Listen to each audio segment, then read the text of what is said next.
नमस्कार. Marathi sci-fi story हबमध्ये आपल्या सगळ्यांचं मनपूर्वक स्वागत. आपण कथा वाचतो डॉक्टर बाळ फुंडके यांची विधिलिखित काल, आज आणि उद्या असे 3 भाग. काल आणि आज हे 2 भाग वाचून झालेले आहेत. आता आपण वाचतोय उद्या.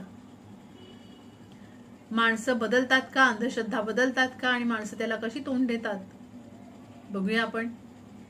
डॉक्टर बाळ फुंडके यांची कथा विधिलिखित, अभिवाचक स्मिता पोतनीस. भाग उद्या. अभिषेकने डोळे उघडले. सगळीकडे पांढराच रंग भरून राहिल्याची जाणीव त्याला झाली. वर छत पांढरं, अंगाखाली आसपास सर्वत्र सगळाच पांढराच पांढरा रंग. आपल्याला एखादं विचित्र रंगांधळे पण तर आलं नाही ना, अशी एक शंका त्याच्या मनाला स्पर्श करून गेली. पण तिथं पाय रोवायला त्या शंकेला जागाच नव्हती. अनेक प्रश्नांचं काहूर तिथं मांडलं गेलं होतं. आपण कुठं आहोत? आपण कोण आहोत? आपण इथं काय करतो आहोत? काही त्याला समजत नव्हतं. हळूहळू त्याच्या आठवणींनी दबकत दबकत त्याच्या मनातल्या गर्दीला टाळत तिथं प्रवेश करण्याचा प्रयत्न सुरू केला. आपण इथं इस्पितळात आहोत याची जाणीव त्याला झाली.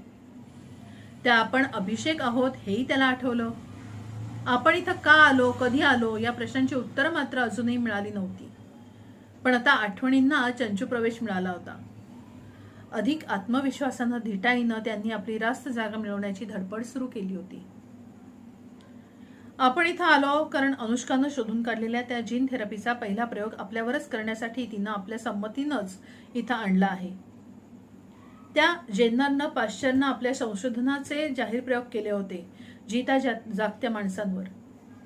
सुदैवानं त्यांचे दुष्परिणाम झाले नाहीत आणि त्या जाहीर प्रयोगांच्या यशानं त्यांचं नाव त्रिखंडात गाजलं गेलं.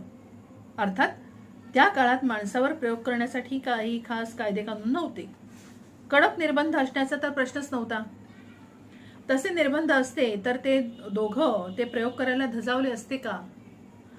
आणि त्यांनी ते प्रयोग केले नसते तर मग मानव जातीचं केवढं नुकसान झालं असतं. आपण असा तर्कसुसंगत आणि स्वतःशी संबंध नसलेल्या बाबीचा विचार करू शकतो. त्या अर्थी आपला मेंदू आता सजग झाला आहे, पूर्ण क्षमतेनं काम करत आहे याची खात्री अभिषेकला पटली. आपण शुद्धीवर आल्याचं सांगून अनुष्काला आणि इतरांना बोलवून घ्यावं का असा विचार त्याच्या मनात आला. पण आणखी काही वेळ तरी त्याला असंच आपल्या विचारांच्या लाटांवर स्वैर पडून राहायचं होतं. त्या लहरींवर भटकंती करत राहण्याचा आनंद उपभोगायचा होता. आपण व्यवस्थित शुद्धीवर आलो म्हणजे निदान ही जीन थेरपीची शस्त्रक्रिया तरी यशस्वी ठरली असं मानायला हरकत नाही. पण तो उपचारही तेवढाच यशस्वी झाला असेल का, त्याचं खरोखर उत्तर मिळायला आणखी काही काळ जावं लागेल. त्याचं इनडायरेक्ट उत्तर कदाचित काही चाचण्या करून मिळवता येईलही, पण ती चाचणीच होईल. शत्रूवर मारा करण्यासाठी अत्याधुनिक प्रक्षेपणास्त्र तयार केल्यानंतर त्याच्या चाचण्या कितीही यशस्वी झाल्या तरी खरी कसोटी खरोखरीच्या युद्धातच असते, लुटूपुटूच्या सरावांमध्ये नाही. आपल्यावरच्या उपचारांची तीच अवस्था आहे. पण ही उपमा योग्य होईल का? योग्य आहे का? अनुष्कानं अथक संशोधनानंतर विकसित केलेला ही जीन थेरपीचा उपचार म्हणजे एक क्षेपणास्त्र असं म्हटलं तर आपल्यावरचा त्याचा प्रयोग म्हणजे एक चाचणी हे खरं. त्या चाचणीसाठी सारे कायदे कानून यथायोग्य पाळूनच प्रयोग केला गेला हेही खरं. पण ते अस्त्र एका युद्धासाठी तयार केलं गेलं आहे हे कितपत खरं? तेही खरं. ते एक युद्धच आहे यात शंका नाही. समोरासमोर युद्ध छेडण्याची तयारी नसलेल्या शत्रूंना घुसखोरी, आतंकवाद या मार्गाने छुपयुद्ध खेळून जेरीला आणावं, तशीच आपली आजवरची अवस्था होती. आजवर आपल्याला उघड युद्धाला तोंड द्यावं लागलं नाही हे खरं, पण गनिमी काव्यानं केलेल्या हल्ल्यांचा त्रास आयुष्यभर आपण सहन करत आलोच आहोत. खरं तर त्यावेळी अनुष्कानं मनावर घेतलं नसतं तर कदाचित तेव्हाच आपल्या कमकुवत अवस्थेचा फायदा घेत उघड हमला झाला असता. पण अनुष्कानं सावरलं म्हणून. खरोखरच अनुष्कानं दाखवलेल्या धैर्याला, तिनं केलेल्या धाडसाला कुर्निसातच करायला हवा. आपल्याला त्यापोटीच तर जीवदान मिळालं. आणि आता हा प्रयोग यशस्वी झाला तर आणखी एकदा जीवदान. एकाच आयुष्यात 3 जीवन जगायची संधी आपल्याला लाभते आहे. ती त्यावेळच्या अनुष्काच्या धाडसामुळेच. आपण आणि अनुष्का यांच्यात गहिरे बंध निर्माण झाले हे समजलंच नाही. ओळख झाल्यानंतरचा काळ झपाट्यानं एकमेकांची मनं जुळून येण्यात गेला. एकमेकांशिवाय आयुष्याला अर्थ उरणार नाही असं वाटायला लागलं. आणि मग ते नातं उघड करावं, अधिकृत करावं, ज्या समाजात वावरायचं त्याच्या नीतिनियमांच्या चौकटीत त्याला बसवावं असं वाटू लागलं. पण त्या समाजाचे केवळ नीतिनियमच नव्हते, कायदे कानूनही होते. लग्न करायचं तर दोघांच्या जिनोमचं पूर्ण वाचन होऊन त्याचे अहवाल मिळवणं आवश्यक होतं. त्या संबंधातून समाजाला विघातक ठरणाऱ्या काही जेनेटिक समस्या उद्भवणार नाहीत याची खात्री समाजाला करून घ्यायची होती. पण अशा जेनेटिक तपासणीतून काही वेळा वैयक्तिक दुर्बलतेचं संकेतही मिळत असत. स्वभाव धर्मांशी निगडीत काही दुष्ट जीनचं स्वरूप उघड होत असे. ते तसं झाल्यानंतर मग त्या दोघांनी एकत्र आयुष्य घालवण्याचा निर्णय घेतलेला असे. त्यांनाही पुनर्विचार करण्याची संधी मिळत असे. जेव्हा अशा प्रकारच्या ठोस तपासाची सोय नव्हती तेव्हा कुंडली जन्मपत्रिका नावाच्या बेभरोशाच्या निकषावर असेच निर्णय घेतले जात असत. पण आता परिस्थिती बदलली होती. माणसाच्या शरीर क्रियाविषयक एवढंच काय, पण मानसिक, बौद्धिक, स्वभाव धर्मविषयक याची यावत गुणधर्माचा संपूर्ण थांगपत्ता लावण्याची सोय जिनोम मॅपिंगनं उपलब्ध करून दिली होती. अर्थात शारीरिक किंवा शरीरविषयक ठीक आहे, पण स्वभाव धर्मविषयक गुणधर्मांचं निश्चित स्वरूप या तपासणीतून समोर येतं. यावर अविश्वास दाखवणारी बरीच बुजुर्ग मंडळी होती. त्यांचे आक्षेप, त्यांचे युक्तिवाद दुर्लक्ष करण्यासारखे नव्हते हेही खरं. पण 4-4 व्यक्तीला त्या प्रकारच्या सैद्धांतिक वादाशी देणं घेणं नसतं. त्याला तुमच्या शक्यता, संभाव्यता, प्रोबॅबिलिटीज कळत नाही. त्याला रोखठोक उत्तर हवं असतं, होय किंवा नाही, या 2 अवस्थांमधलंच फक्त. त्यामधल्या अवस्थांचं वर्णन करणारं फझी लॉजिक त्याला कळत नाही की भावतही नाही. आपणही ते 4-4तलेच. म्हणून तर जिनोम वाचनातून आपल्या अंगी जीवघेण्या कर्करोगाला आमंत्रण देणाऱ्या जीनचं ठाण आहे हे समजताच आपण हादरून गेलो होतो. आता आपण संपलो अशीच आपली भावना झाली होती. अशा अवस्थेत अनुष्काशी आयुष्यभराची साथ करण्याची कल्पनाही आपण करू शकत नव्हतो. आता सगळं काही संपलं आहे. आता केवळ तो शेवटचा घाला कधी पडतो याची वाट पाहत राहायचं अशीच भावना प्रबळ झाली होती. डॉक्टर तर अनुष्काचे फॅमिली फ्रेंडच होते. त्यांनी हे सांगताना तिला माझ्याबरोबरचे संबंध तोडण्याचा सल्ला दिला होता. तसं प्रत्यक्ष जरी ते बोलले नाहीत तरी त्यांचा मुखसंवाद बरंच काही सांगून गेला.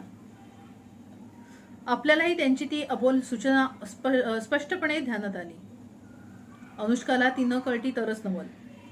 कर्करोगाची टांगती तलवार डोक्यावर तर होतीच.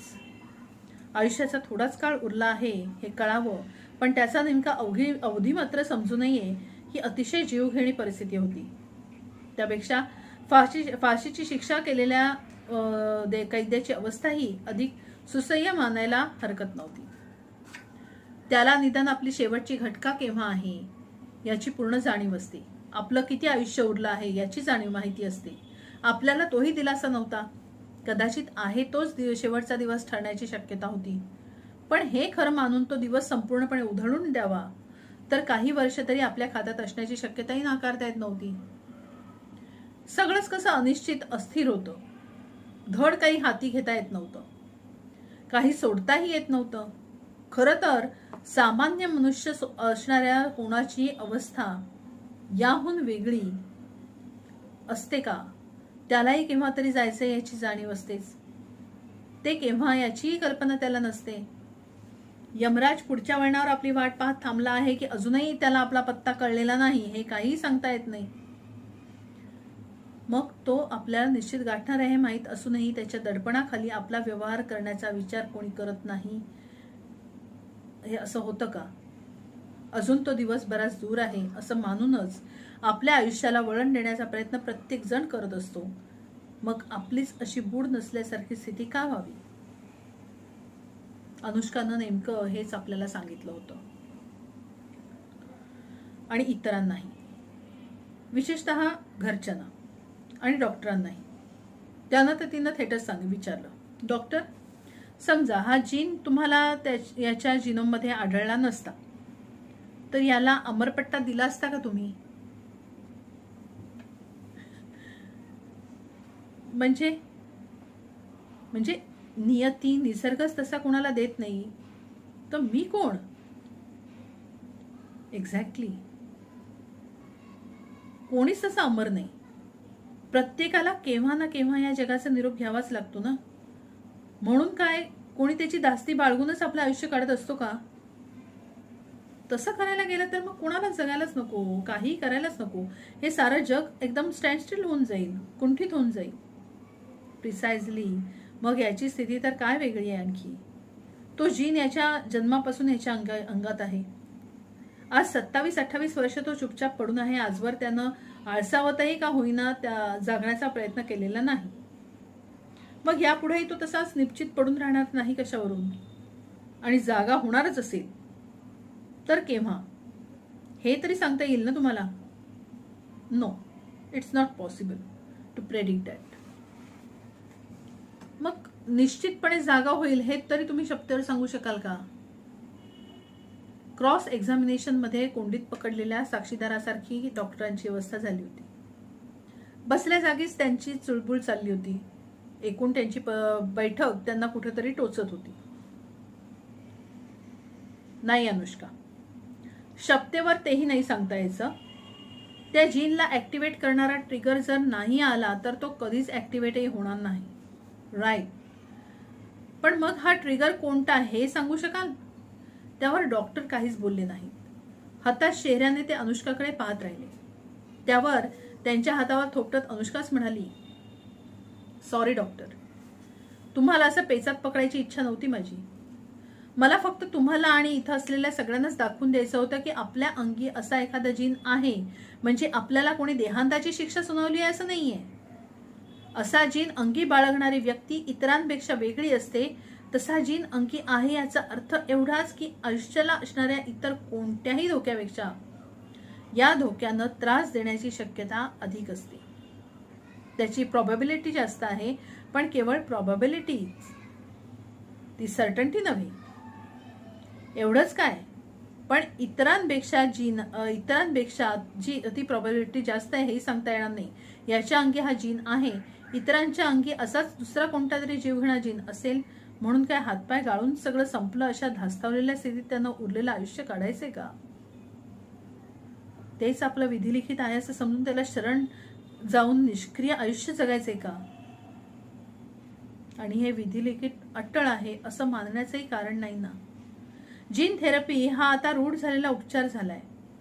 या विशिष्ट जीनच्या बाबतीत हा उपचार अजून डेव्हलप झालेला नाही, पण तसा तो पुढच्या काळात होणारच नाही असं थोडंच आहे. किंबहुना मला आता माझ्या करिअरचा मार्ग सापडलेला आहे. नेमक्या कोणत्या प्रॉब्लेमवर मी माझा पुढचा रिसर्च करायचा हे ठरत नव्हतं. आता ती दिशा मला स्पष्ट दिसली. माझ्या जीवनाचं ध्येय मला सापडलंय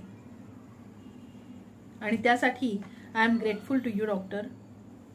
चल अभिषेक, आता जोडीनच ती लढाई लढायची आपल्याला आणि तशी ती आजवर लढत आलो आहोत आपण.